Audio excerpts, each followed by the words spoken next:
लिहाजा जब इस देश में एक पार्टी जिसका नाम है भारतीय जनता पार्टी, उसके भी कुछ नेताओं को आदर्शवाद की फांसी लग गई थी, अच्छे खासे ठीक ठाक चल रहे थे, रथ लेके अयोध्या गए थे, सब कुछ ठीक चल रहा था, यकायक उन्हें लगा कि मैं तो प्रधानमंत्री बन सकता हूं। इसमें लगने में बुराई नहीं, लग तो हम और आपको भी सकता है। और जो घटनाएं पिछले दिनों हुई हैं उससे तो यकीन है कि कोई भी बन सकता है, लेकिन उनकी गलती ये हुई, रथ चलाते चलाते उन्हें बीच में ये लगा कि प्रधानमंत्री बनने के लिए तो सबका साथ सबका विश्वास चाहिए। वो चले गए कराची, अपने दोस्त की मजार पे कुछ अच्छा लिख के आ गए और ऐसा लिखा उन्होंने कि जब यहां लौटे तो नौकरी चली गई, घर से भी गए, पार्टी से भी गए। ये जो पॉलिटिकल करेक्टनेस की बीमारी थी, इसके चलते इस देश में सही बात को कहने की हिम्मत नहीं हुई, क्योंकि मैं जो भी कुछ करना चाहता हूं आपकी सहमति से करना चाहता हूं। मुझे अगर ये सही लगता है कि ये राष्ट्र के लिए महत्वपूर्ण है तो 1 करोड़ लोग मेरा विरोध करें तब भी मुझे फर्क नहीं पड़ता, मैं उनको मनाने के लिए अपने राष्ट्र के प्रति जो कमिटमेंट है वो नहीं छोड़ूंगा। लेकिन इसी राज्य से चुनाव जीतते थे वो, यहीं से जाते थे जहां ना कोई सिंधी रहता था।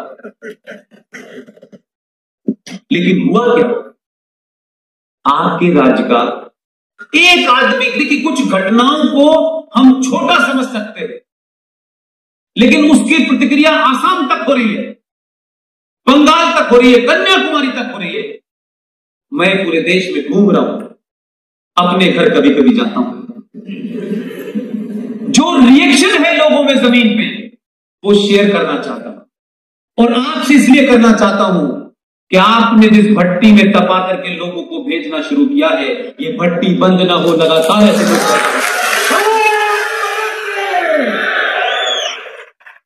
आपने अपनी गलती का प्रायश्चित भी कर लिया है और जिस भट्टी में तप के लोग जा रहे हैं वो इस देश की भाषा में वही जवाब दे रहे हैं पार्लियामेंट में जो देनी चाहिए। कोई लाभ लपेट नहीं है नंबर 2 में, नंबर 1 तो फिर भी थोड़ा थोड़ा सा समझने लगा भाई, थोड़ा ठीक धीरे धीरे, तो सवाल ही नहीं होता, कोई है ही नहीं, वो तो स्पीकर के बगैर ही डायरेक्ट कहता बैठ जाओ।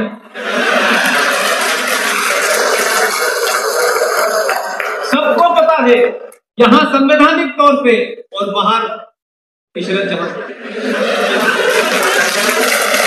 ये छवि इसलिए नहीं कह रहा, ये छवि इसलिए कह रहा हूं कि जिस समाज में आप रह रहे हैं वो यही भाषा समझता है, देश के गद्दार यही भाषा समझते हैं, देश के दुश्मन यही भाषा समझते हैं, और यही भाषा है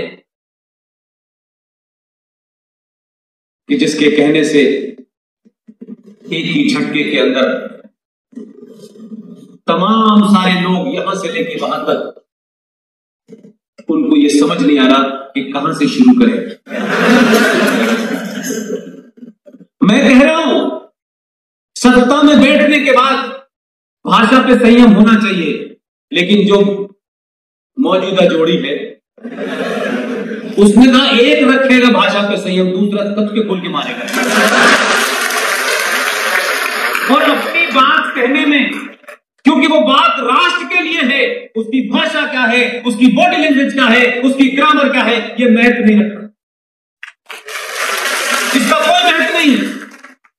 दुनिया में जो जीता हुआ होता है वो कितना भी बड़ा अत्याचारी हो, जीते हुए लोगों का इतिहास लिखा जाता है, आदर्शवादी लोगों का इतिहास नहीं लिखा जाता। भारतीय जनता पार्टी का जब भी इतिहास लिखा जाएगा, जब तक इनको भी आदर्शवाद की पराकाष्ठा में जी रहे थे, ये बहुत कोशिश कर रहे थे कि सब इसको भी खुश उसको भी खुश, इस खुश करने में ये पार्टी 1984 में एक फूल दो माली थी,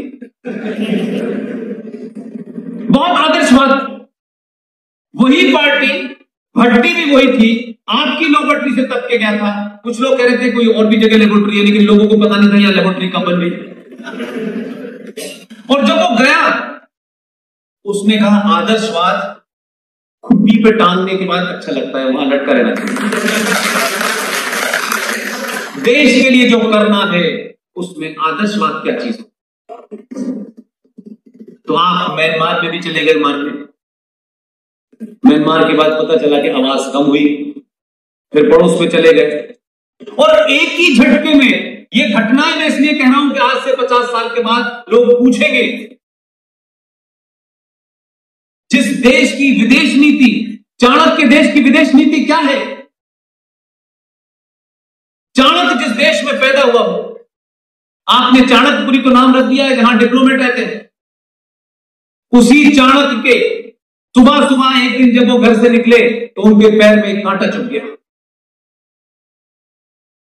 चाणक्य ने अपना अगला कदम आगे नहीं बढ़ाया, वहीं रुका, पैर का कांटा निकाला और फेंका नहीं।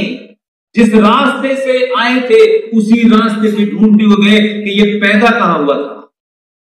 10 कदम इधर और 10 कदम इधर, देखा कि एक पेड़ लगा हुआ है, उस पे गोखरू का कांटा है। वो कांटा अपने साथ ले गए, गए नहीं काम पे। दूसरे दिन एक बाल्टी मट्ठे की लेके आए और उस पेड़ की जड़ में दे दी, जड़ से समाप्त कर दो। ये मैसेज था।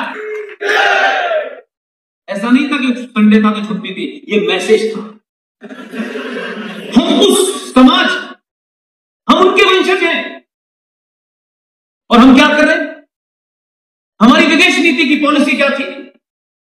ये बात इस देश को कहीं समझ में नहीं आई। दुनिया वाले पूछते हैं ये पॉलिसी तो हमने पहली बार देखी है, क्योंकि हम आदर्शवाद में जीते हैं कि हम पहले हमला नहीं करेंगे। युद्ध हो रहा हो, युद्ध की संभावनाएं हो, और हम पहले हमला नहीं करेंगे, क्योंकि हमें उस आदर्श की स्थिति में इस बात का यकीन था कि हम पे जब हमला होगा तो हम जिंदा रहेंगे, तब हम करेंगे। भाई कहीं दुनिया में पॉलिसी हो सकती है, एक आदमी बंदूक लेके आ जाए और मैं कहूं जब तक ये हमला नहीं करेगा तब तक नहीं मैं करूंगा हमला, तो मुझे स्लाइड छोड़ेगा और मैं हमला करूं उस पर, मैं तो जवाब लायक भी नहीं रहूंगा। एक घटना है, पूरे देश में कुछ लोगों को लगा 5 मरे, 10 मरे, 20 मरे, ये हुआ वो हुआ।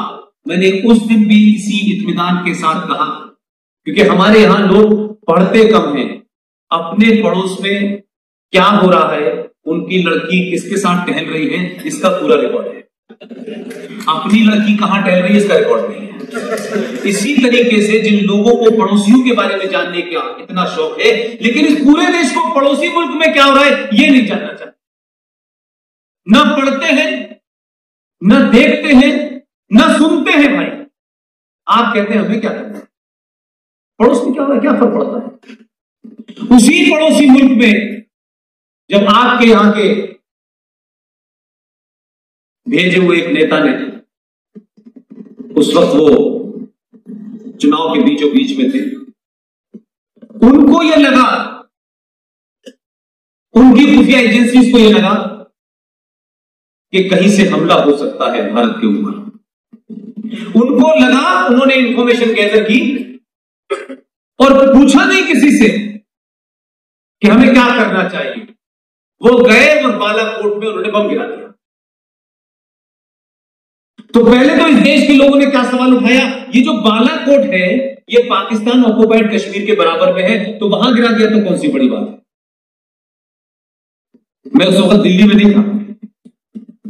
मैंने कहा भाई अगर बगैर पढ़े बोलने की बीमारी है कुछ मीडिया के लोगों को, तो थोड़ा पढ़ भी लिया करो। ये बालाकोट जहां बम गिराया गया वो रावलपिंडी जो पाकिस्तान का मिलिट्री हेडक्वार्टर है उससे 80 किलोमीटर दूर था। वो इमरान खान साहब जो कल हकरा रहे थे टेलीविजन पे और ये कह रहे थे, देखिए सिर्फ 2 नेता, बाकी की मैं अभी भी कोई गारंटी नहीं लेता, सिर्फ 2 लोगों के कारण कल एक देश का प्रधानमंत्री चिल्ला चिल्ला के कह रहा था कि हमें हमारी खुफिया एजेंसी ने खबर दी है कि जितना खतरनाक काम इन्होंने बालाकोट में किया था उससे खतरनाक काम आगे पीओके में करने वाले हैं। ये उसके प्रधानमंत्री का बयान है। अभी कुछ किया नहीं। अभी तो हमारे शालीन और सब गृह मंत्री ने इतने ही कहा है कि हम पीओ को भी लेंगे, गिलगित बल्तिस्तान भी लेंगे और अक्साई चीन भी लेंगे, जिसका भी आपको पता नहीं कहां है। लेकिन क्योंकि अब इस 35 के और 370 के हटने के कारण जो लड़ाई का मैदान था वो बदल गया। अगर आपको लड़ाई जीतनी है तो अपने घर की लड़ाई को निकाल के पहले बाहर लाइए, क्योंकि आपके घर में लड़ाई होगी तो हथियार भी आपका होगा, मरने वाला भी होगा और मारने वाला दोनों आपके होंगे।